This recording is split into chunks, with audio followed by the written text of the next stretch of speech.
When I was a kid, the disaster we worried about most was a nuclear war.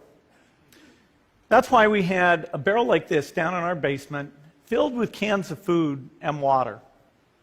When the nuclear attack came, we were supposed to go downstairs, hunker down, and eat out of that barrel. Today, the greatest risk of global catastrophe doesn't look like this. Instead, it looks like this. If anything kills over 10 million people in the next few decades, it's most likely to be a highly infectious virus rather than a war. Not missiles, but microbes. Now, part of the reason for this is that we have invested a huge amount in nuclear deterrence, but we've actually invested very little in a system to stop an epidemic. We're not ready for the next epidemic. Let's look at Ebola. I'm sure all of you read about it in the newspaper. Lots of tough challenges. I followed it carefully through the case analysis tools we use to track polio eradication. And as you look at what went on, the problem wasn't that there was a system that didn't work well enough. The problem was that we didn't have a system at all. In fact, there are some pretty obvious key missing pieces. We didn't have a group of epidemiologists ready to go who would have gone, seen what the disease was, see how far it had spread. The case reports came in on paper. It was very delayed before they were put online, and they were extremely inaccurate. We didn't have a medical team ready to go. We didn't have a way of preparing people. Now, Médecins Sans Frontières did a great job orchestrating volunteers, but even so, we were far slower than we should have been getting the thousands of workers into these countries. And a large epidemic would require us to have hundreds of thousands of workers.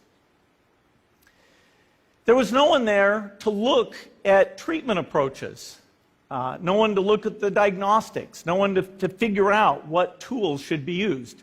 As an example, we could have taken the blood of survivors, processed it, and put that plasma back in people to protect them. But that was never tried.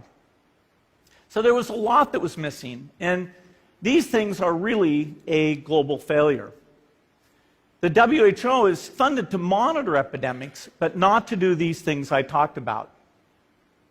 Now in the movies, it's quite different.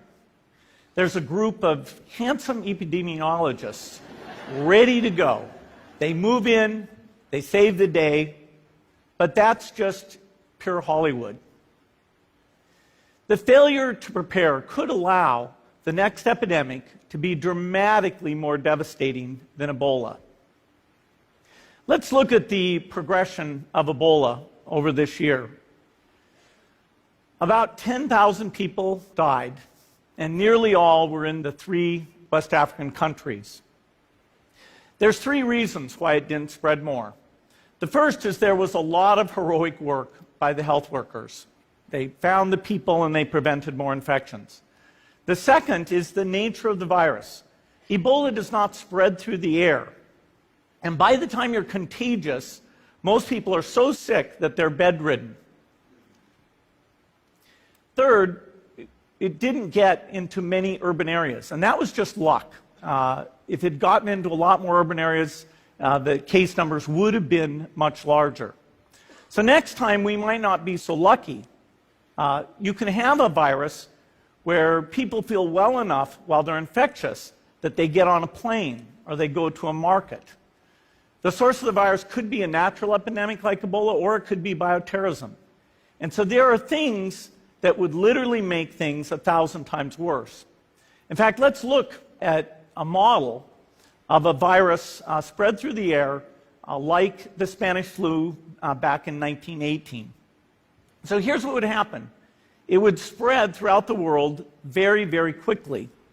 And you can see there's over 30 million people die from that epidemic. So this is a serious problem.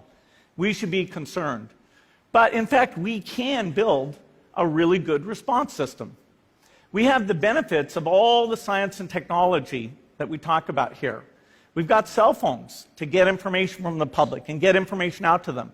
We have satellite maps where we can see where people are and where they're moving. We have advances in biology that should dramatically change the turnaround time to look at a pathogen and be able to make drugs and vaccines that fit for that pathogen. So we can have tools, but those tools need to be put into an overall global health system, and we need preparedness.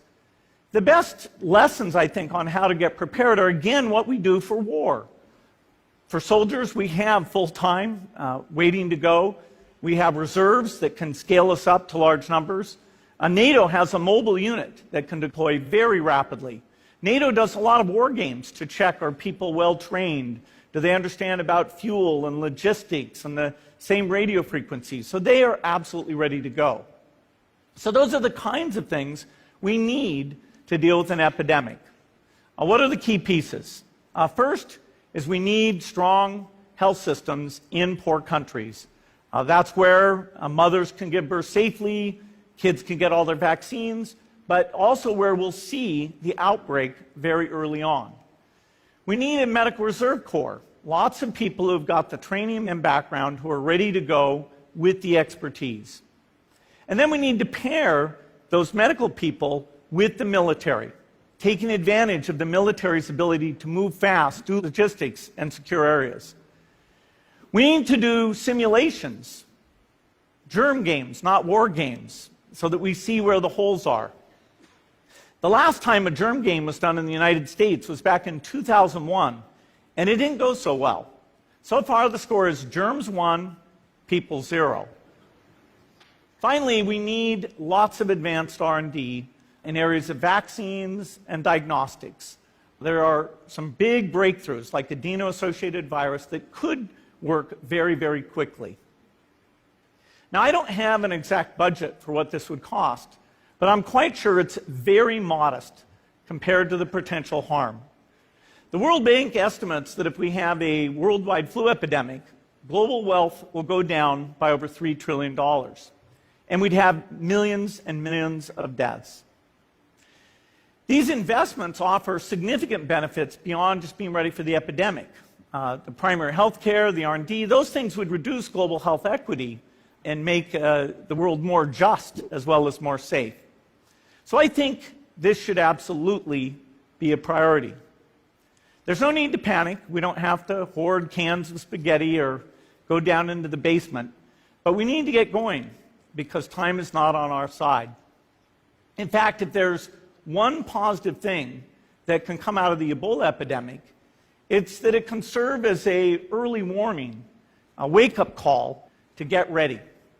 If we start now, we can be ready for the next epidemic. Thank you.